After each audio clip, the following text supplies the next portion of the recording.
قبل أن يختار والداك اسمك كان الله يعلم، قبل أول نفس تتنفسه، وقبل أول دعاء ترفعه،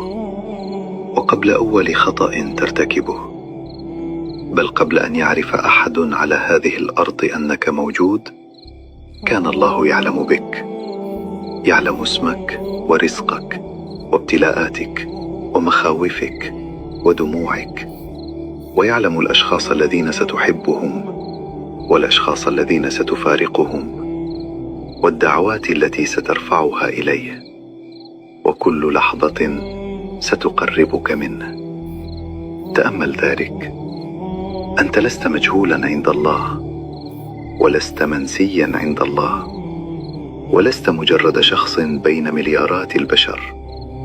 فقصتك كانت معلومة عنده قبل أن تبدأ. ومن أجمل ما يطمئن القلب أن الذي يعلم قصتك كلها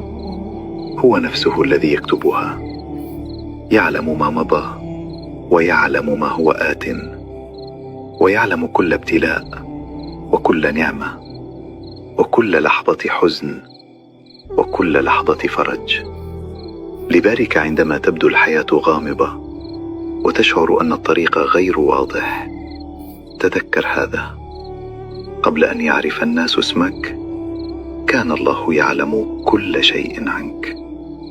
ومع ذلك اختار أن يحيط قصتك برحمته.